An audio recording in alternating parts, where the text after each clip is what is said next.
Uh, okay, all right. Uh, Never mind. I forgot to turn on the recording. Okay, thank you very much.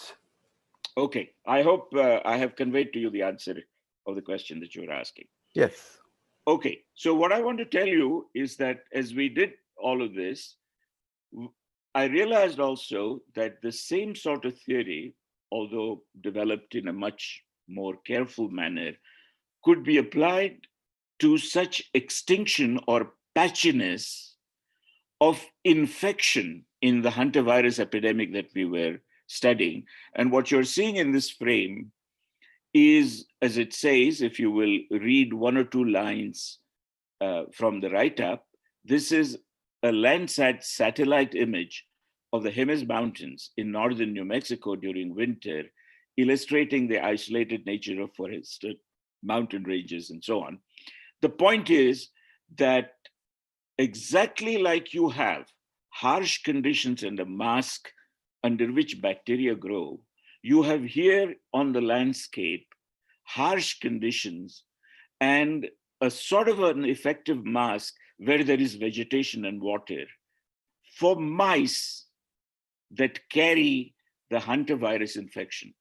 So it turns out that although these beings are so much bigger than bacteria, the same sort of considerations apply.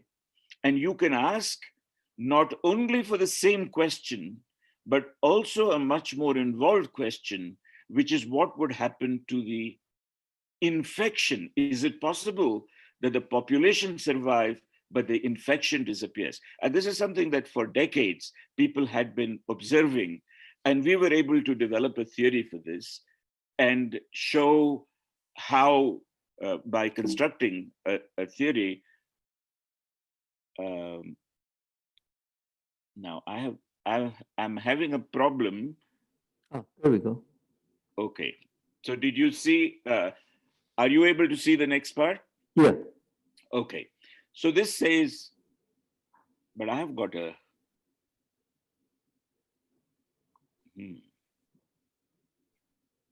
so I've got a No, your sum. equation just showed up.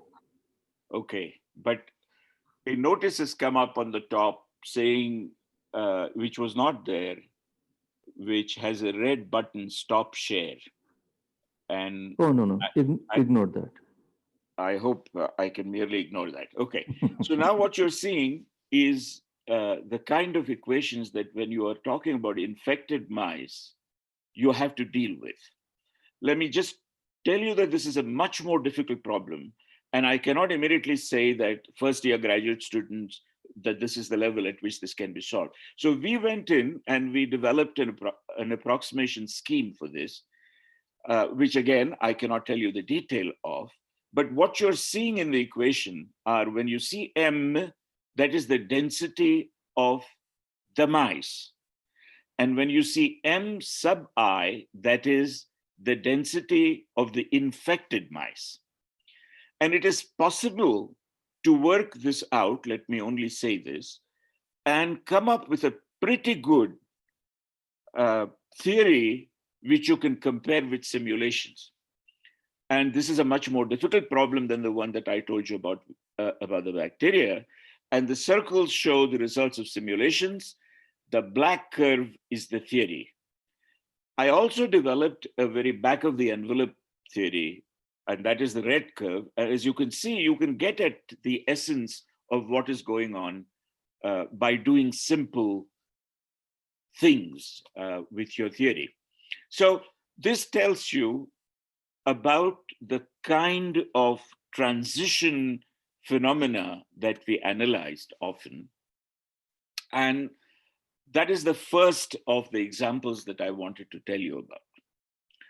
Generally, when a physicist looks at this sort of thing, he's interested in general questions like, you know that if you look at things that move, whatever they are, then they can be of a ballistic or wave-like nature, the type of movement, like when a bullet is shot out of a gun, or it can be something that's a random walker, which is where what is changes is an area, as you doubtless know. So in one case, you see this type of movement that's ballistic, in the other case, diffusive.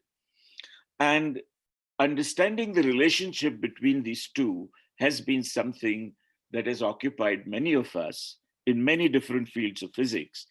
And what I want to tell you that in the ecological context, what you now see in front of you is a question that you could ask. Could waves lead to diffusive movement?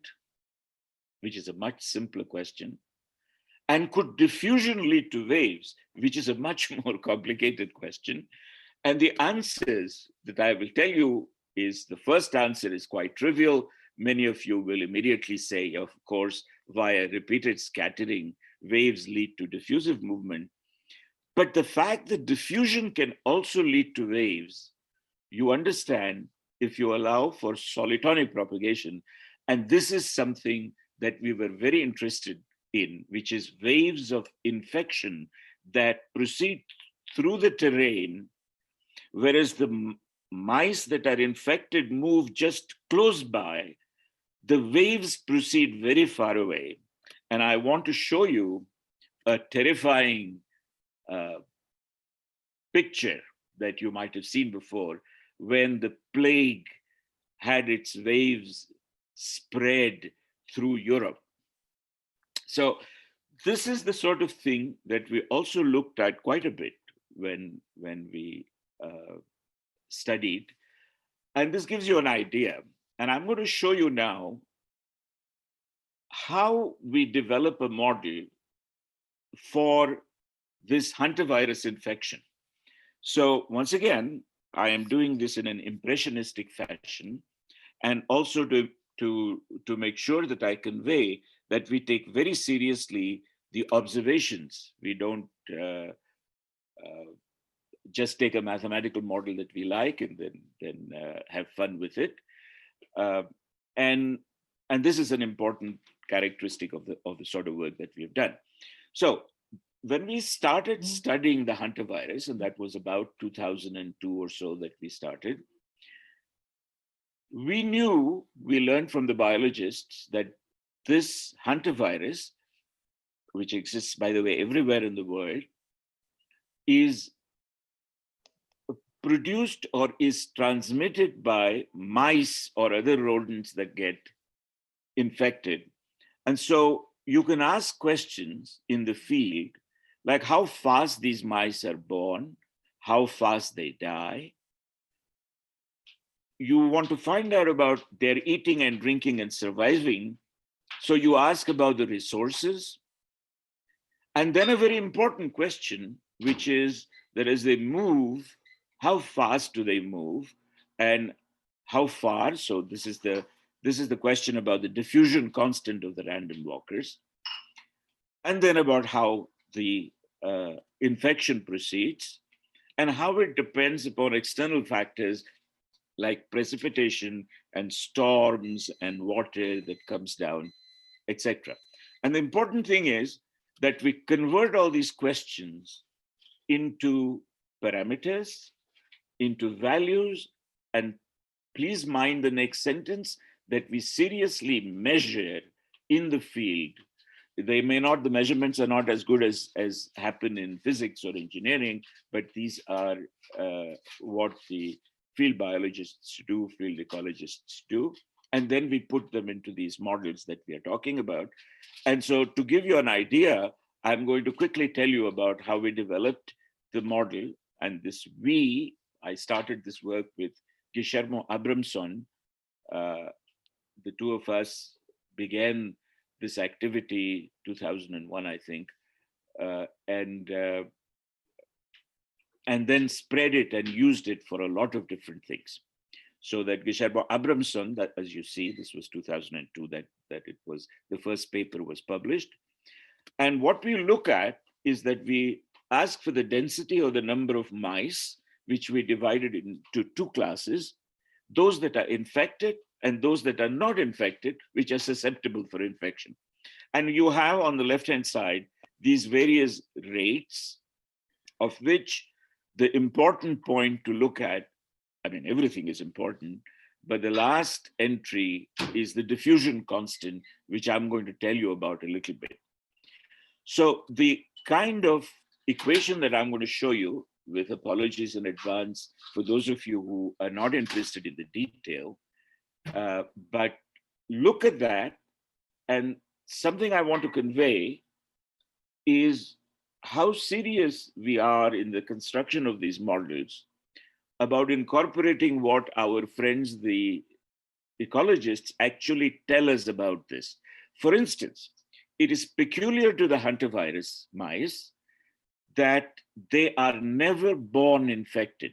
If the mother is infected, the child, the mouse that is born, is not infected. This is something that is part of the biology for this particular kind of mice. And this is incorporated very simply in the equation. Another feature is that whereas if you had contracted plague, you wouldn't be able to move about so fast. These mice are not harmed by the infection at all, because they have coexisted with this virus for millions of years. And therefore, you find, just a moment.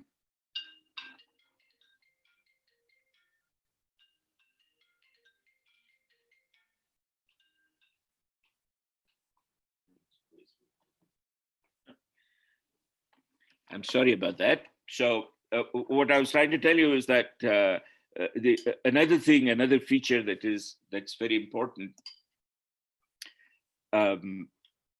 is I told you about the infection transmission, in the fact that I was telling you about how it is that whereas plague will make you ill, this thing, the mice are never made ill, and that is also incorporated in a very simple manner in this equation. So don't think that these equations are trivial equations that you can write down without knowing what goes on in the field. So they are in fact represented here. And the peculiarity of these equations that you see in the box are that if you add them up, then you get the equation that you have been seeing in the context of the bacteria, the Fisher equation.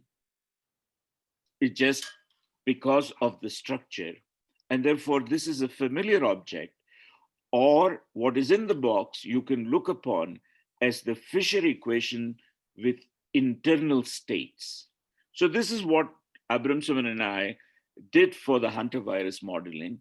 That is that we invoked, if you like, a Fisher equation with internal states in keeping with the observations. And now... Excuse me, I have a question. This is Chandan from Bangalore. Yeah. So, in these models, there is often also a population, recovered population.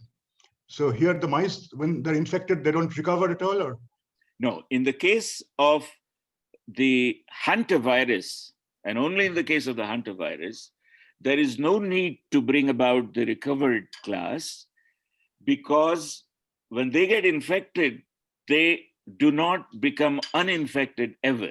They remain like that, and yet they do not die from it, as I just finished saying. So the hantavirus is a peculiarly simple disease or phenomenon in which you do not have to consider the three that you have correctly talked about as the classes, the three classes that people talked about, including the recovered, but there is absolutely no need to consider that for this particular system.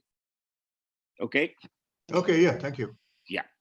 So what I want to tell you now is that when we did this, Abramson was particularly instrumental in studying a lot of aspects of traveling waves and other things about which I don't have the time to tell you.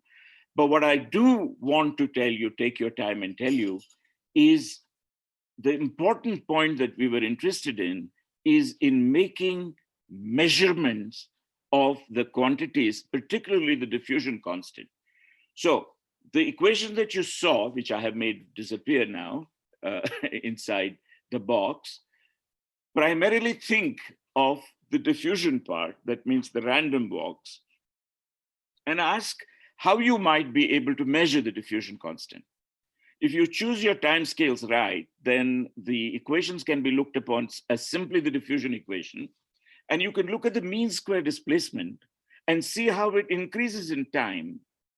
And so all you have to do is, well, all you have to do, it's a pretty complicated affair, but what you have to do conceptually is put out traps in the field and trap these mice. And this is something that has been done for decades. They are called mark recapturing experiments. And so you catch the mice, you note where they are, you let them go, and then you do this periodically. And from that, find how the mean square displacement changes with time. And if everything were okay, then you would just take the slope of the mean square displacement with respect to time and say that is the diffusion constant, our extremely important parameter of the equations. Now, when we tried to do this, something fascinating happened.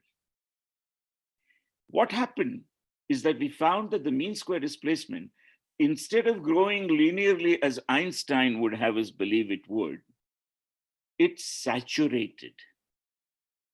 Now, why would the mean square displacement of these mice saturate instead of growing without? So that must mean that there is a length scale.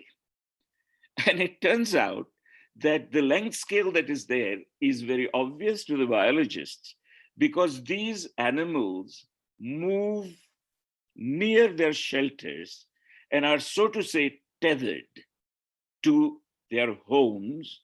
And so there are home ranges to consider, and the distance that describes the home range is this characteristic length, is what immediately your biologist would tell you, your biologist friend would tell you. So we thought, great, this thing has saturated, so we can find the diffusion constant and find that length. But there was a big problem that we came across, which is that there is not one length scale, but there are two length scales in the problem, and there is every possibility that you're going to confuse the two. What are these two length scales?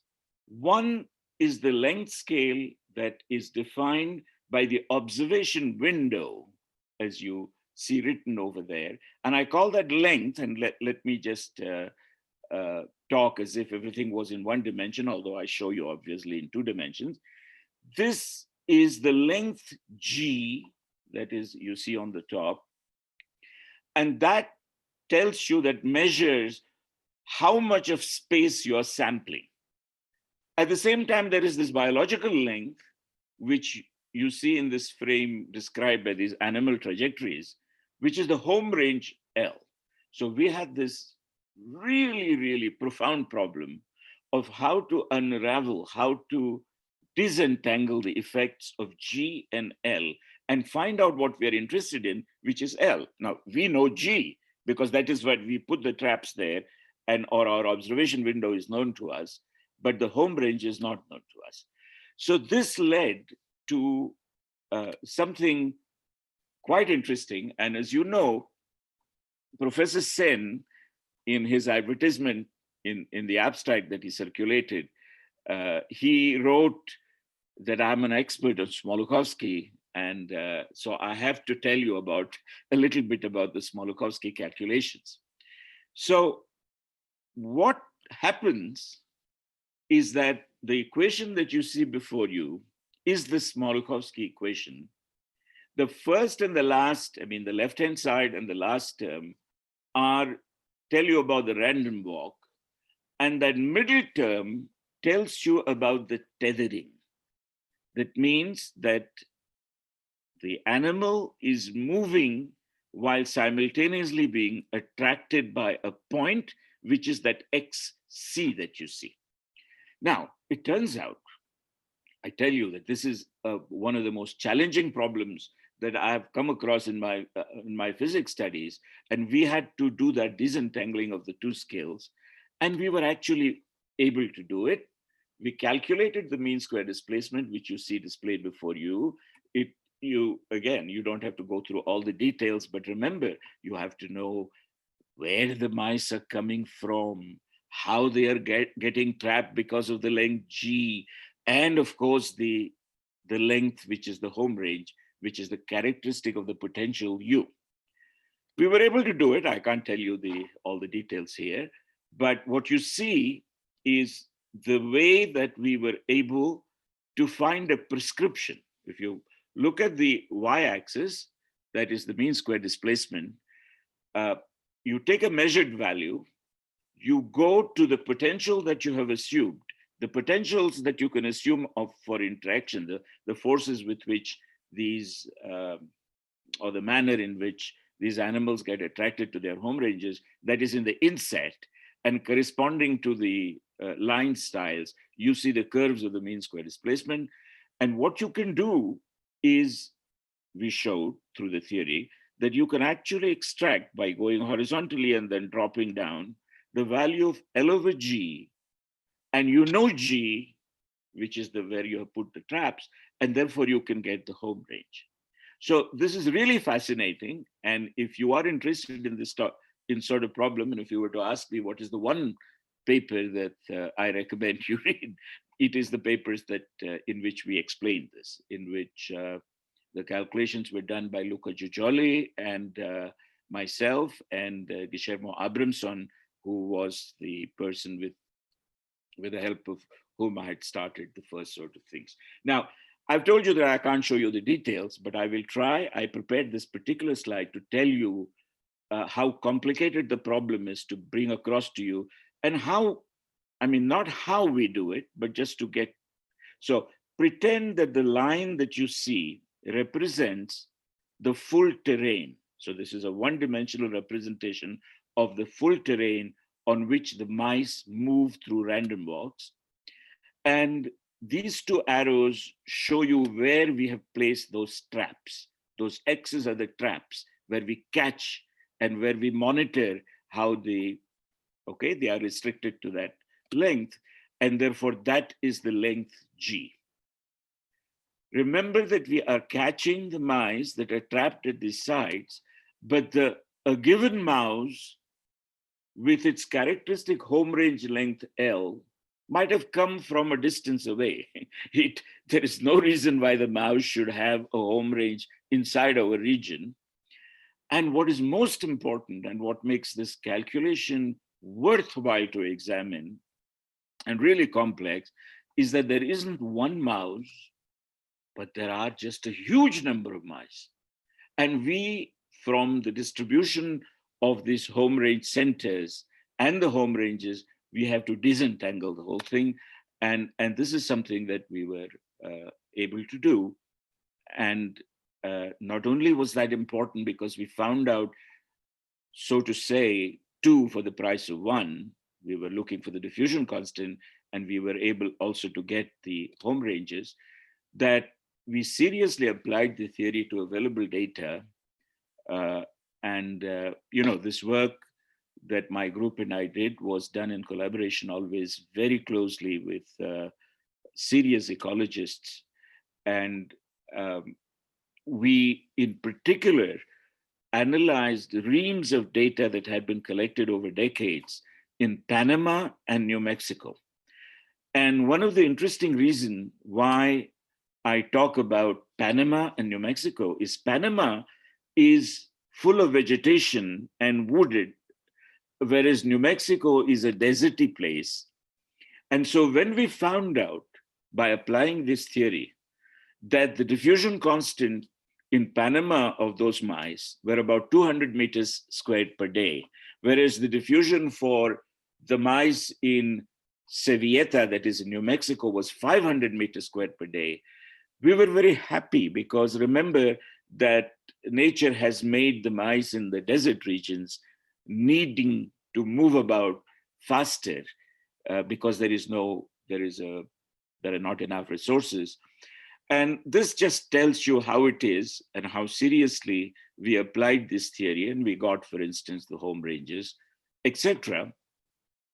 And having obtained such things, this meant that we had to profoundly change our theory.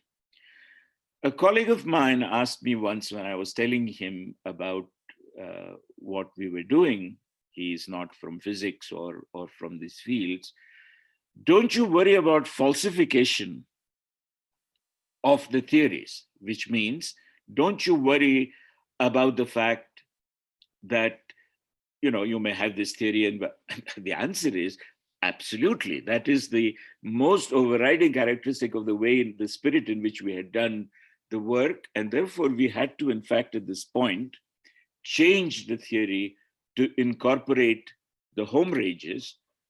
And I hate to show you passages for you to read, but again, I have to punctuate the details with impressionistic statements of the sort.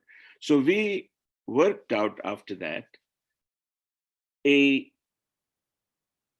theory of, by looking at just two animals, one initially infected and the other uninfected, but with home ranges, and worked this thing out. And my collaborator was a student who wrote her thesis for this by the name of Satome Sugaya.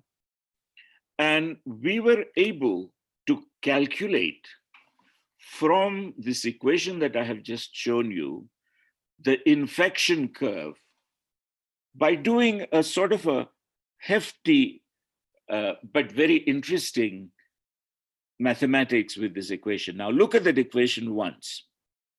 It tells you about the probability, the joint probability density, that the infected mouse is at R1 and the one that's going to get infected is at R2 at a given time. The capital R's being their individual home centers. And when they come close together, that is the last term in the equation, during the random walks, they in fact pass infection through struggles. And it was possible to work this out. And I'm not going to show you the equations that are intervening. Just suffice it to say that it was very, how shall I say, pleasure-giving calculations. And at the end of it, we were able to calculate first infection curves that tell us in time how the infection propagates or moves about. And to tell you is not just to show you the plot, but to show you a very surprising result that we got. This surprising effect is the following. Suppose that these mice were not constrained at all. Then you would get that solid curve that you see in the plot.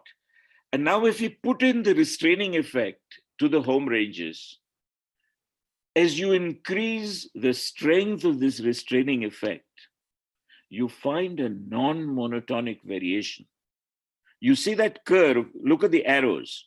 You see that the next curve that you get for some attraction to the home centers is above, then it comes down.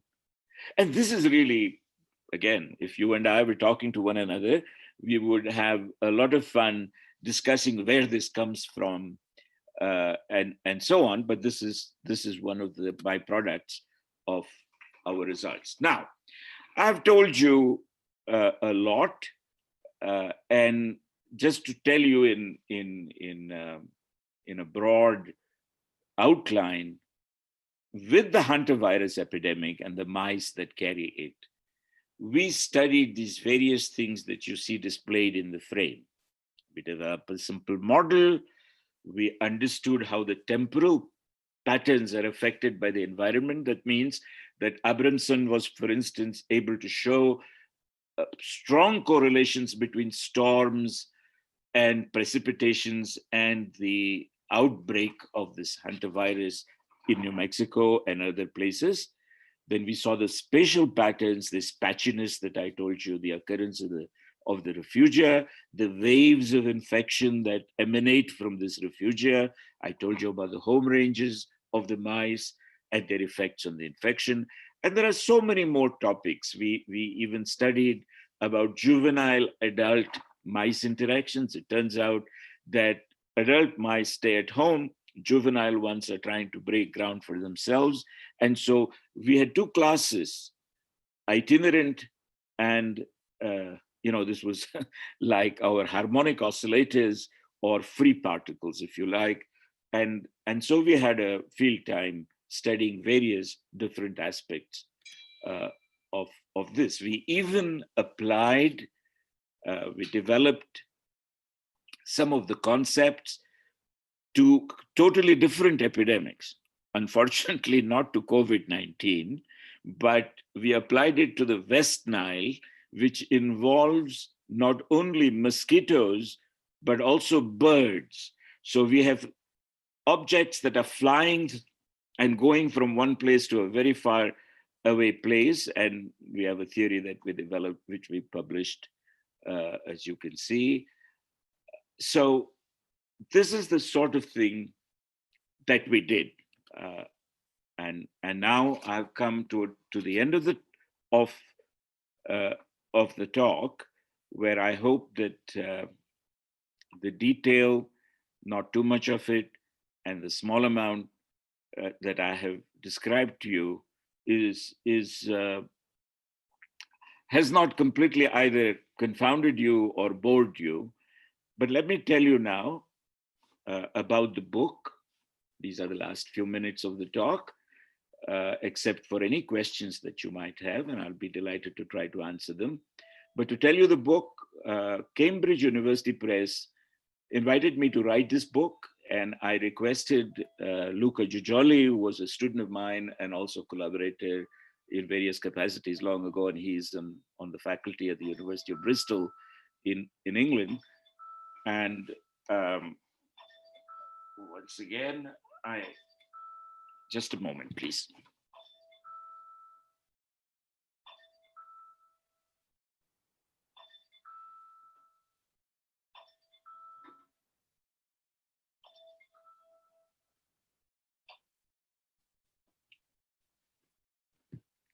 Sorry about that.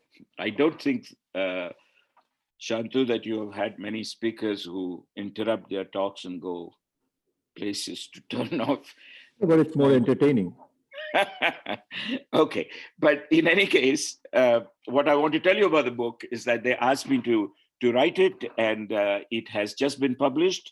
And Luca has added many more things. He was a participator in many of the activities that I have described to you already, but he also has added to it many things that he and his students and collaborators have done, as, for instance, aggressive animals. I told you about, at the beginning of the talk, about flocking and how these animals or birds can come together. Giugioli is an expert on how wolves or foxes, for instance, are aggressive towards one another and keep one another away from marking the territory, and how this, and he has really done some wonderful things about it. And this book has both those and the kind of things that I have told you.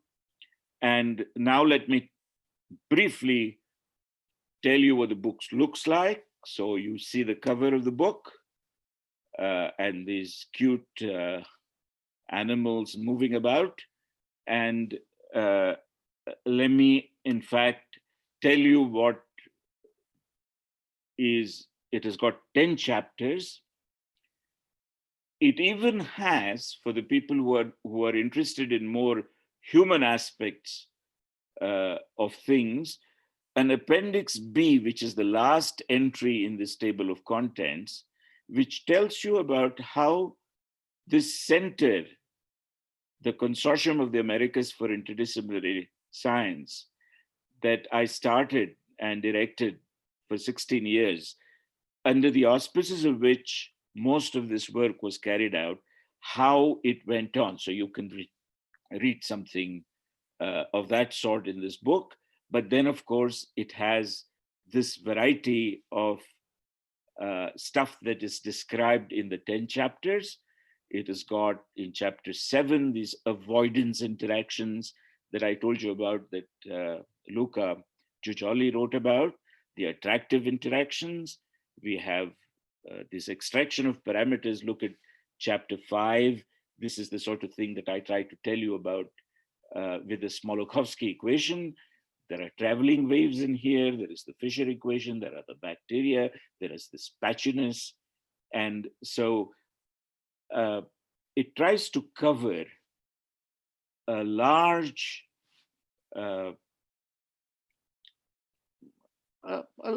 field from the particular vantage point of what I found interesting and my collaborators found interesting. So just to tell you, if you were to want to look at more detail, obviously you're not going to read all of this as I flash it before you, but you can see, for instance, that there is what sort of topics we have covered. And therefore, I thought that I would show you the details of this. There is also attractive interactions in flocking. Just glance through it. We don't have time for much more, but that is the book. And these are early collaborators. And you can see the person with whom I started the calculations is Guillermo Abramson, which is the first of the persons that you see on the right group. Just below him, you see Luca Giugioli, the co-author of the book. And below him, you see the first person whose work I talked to you about at the top of this talk. That's Marcelo Cooperman. And there are all of the rest of the people. On the left side, you see the biologists with whom we interacted. The Bob Parmenter at the top is the chief officer of the reserves here near Los Alamos, where they study hantavirus and other animals inside the reserves. Terry Yates in the middle was one of the discoverers of the hantavirus in here about 2 decades ago, and he has passed away. And there is Fred Koster. And these are only the early collaborators. There are many more, and I'm sorry if I haven't written them all here, but there is also Satome Sugaya, who worked with me on the spread of these calculations. And this is what it's all about. And so I want you to, so that you don't forget, be reminded of what this entire talk was about. And at the bottom, you see my email that you can use, kenkre@unm.edu, which is easy to derive from first principles. If you know my name, and if you know that University of New Mexico is the university that I am at, so to say, or retired from. And I would be delighted if you have any questions, either about the book or about the topics, that if you contact me. And now all I want to say is thanks very much. And you can ask me anything that you would like, and I will try to answer if I can. Yeah. Thank you, Nitant. That was a fantastic talk. I started recording at about 20-minute point, so apologies for that. The floor is open for discussion. Please unmute yourself and feel free to ask questions at this point.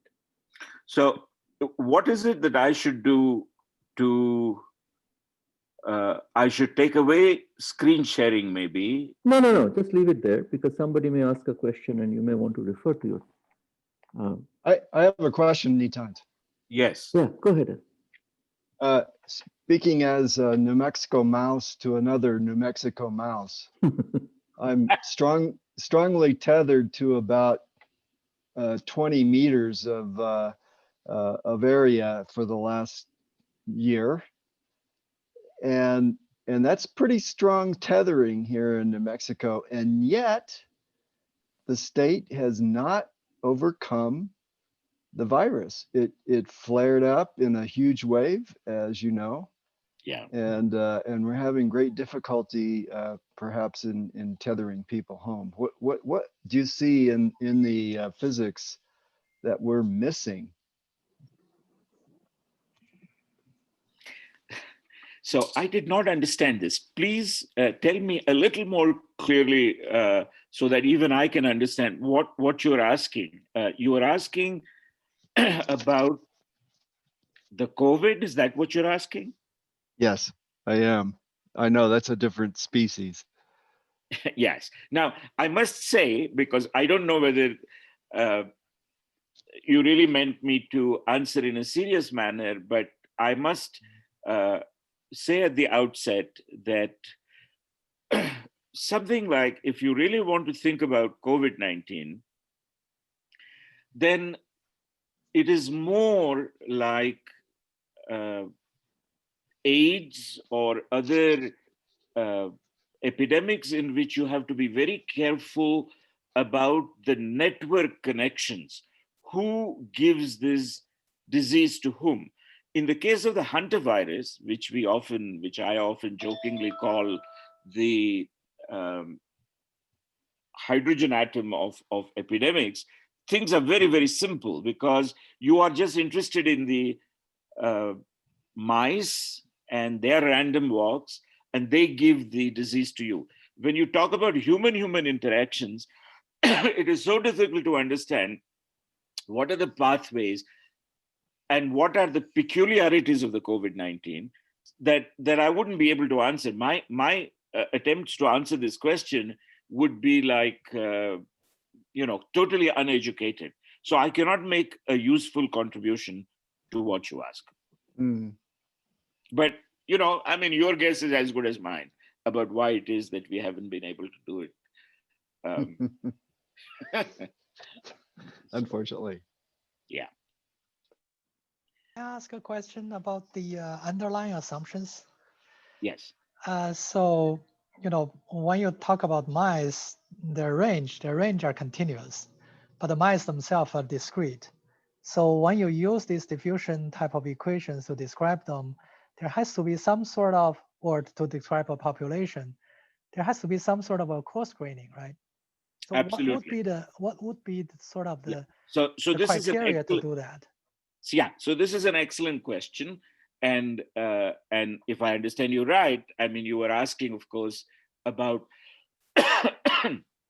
about the fact that what would happen if we don't, I mean, if you look into the point that these densities that I talk about are continuous. So obviously, early on in the game, we had this question, and we tried to understand it by doing a different analysis of this with computer simulations, where we take what, God forbid, I mean, I can't stand that phrase, but what if we were to do agent-based simulations? Okay, pardon me for for talking about them like that, but I do not like that phrase, not because I don't like the simulations, but I don't like the phrase. But the point is that that's a very valid line of questioning, and we did it, and we found out some differences. We wrote a paper about it. The differences were not fundamental in trying to get insights into what happens, but there are quantitative differences that come about because, for instance, what you've said is very important, because when you come to zero mice, then you have zero mice. You have to have at least one mouse to go on. And this has got serious effects on the theory, particularly for dilute densities, for low concentrations. So let me only answer your question, so to say, by saying that we have analyzed this, we have found what is different, and for the general overall insights, we have found it not necessary to go away from the continuum. Okay. Yeah. And as I said, if you ask me, I can specifically tell you about the references and things like that. Yeah. Thank you. I have a question about the modeling of this mice. So, I mean, interactions between different mice, that is not important. I mean, in the sense that, for example, I mean, if I look at the points where different mice are tethered, probably they will not be distributed at random, because then they will interfere with each other and things like that. So that's that, also an excellent that's also an excellent question, and let me tell you that we have looked at various aspects of it. For instance, remember that I passingly spoke about adults and juveniles. There is an adult-juvenile interaction, and these are mouse-mouse interactions. The peculiarities of the free mice are different from the peculiarities of the adult mice that remain. But other than that, what we have found is that the concentrations are such that for the hantavirus description, it appears that you do not get crowds of mice. And if you do not get crowds of mice, of course, the mouse-mouse interactions, except for the transmission of infection, are not that important. But we have also explored about what would happen if we have to consider high concentrations, but they are not ones that the application to the observations on hantavirus ask for. Yeah. And just one more question about this differential equations. Many of them we wrote down in one dimension, but I mean, in the actual situation, you are doing higher dimensions. Also an excellent question. So I always write down equations in one dimension to understand them myself and to start the process. But then we go to the full dimensionality that is required. And in this case, all the actual comparisons to observations were done where the theory was developed for both 2 dimensions and 3 dimensions. However, 2 dimensions is what is important, not 1 because it is it oversimplifies, and not 3 because these mice do not fly. So the terrain is the 2-dimensional comparison with the theories is most important. But yes, it's an excellent question. We take this seriously, so we do this in arbitrary number of dimensions. Yeah. Okay, yeah, thanks a lot for a really interesting talk. I have a follow-up question to that, if I may. Please, yeah. So when you talked about the question that Chandan asked, that's what I had, number one, in terms of 2 dimensions, and you seem to show the equations in 1 dimension, which you've already answered. So is there any, for instance, the diffusion coefficient, do you assume any symmetry between the 2 dimensions, number 1, and number 2? Is there any, can you comment on like space-dependent diffusion coefficients or things like that? Do you think that would be of interest at all? Yes, again, this is very interesting. There is an alternative way of looking at this by, I have told you about representing the way that this food, that means the resources, water and vegetation, is by considering a quantity that we have called K of X, the resources in the terrain. But it is possible to do, for instance, a diffusion equation that is dependent on X. There is no question but that you can do it. It is more complicated. It turns out, after looking at what would be most useful, that since there are no mountains and hills and valleys and so on in the places that we were interested in, these things happen on plains. The diffusion constant does not depend on position. If at all, in situations where you've got high densities, it is the diffusion constant's dependence on the density itself that is sometimes important. Okay. But not that important. So that's okay. So that would be something along the lines of like multiplicative noise, a state-dependent coefficient, diffusion coefficient, right? Yes, indeed. Right. It would be state-dependent diffusion. Thank you. Yeah. Further questions?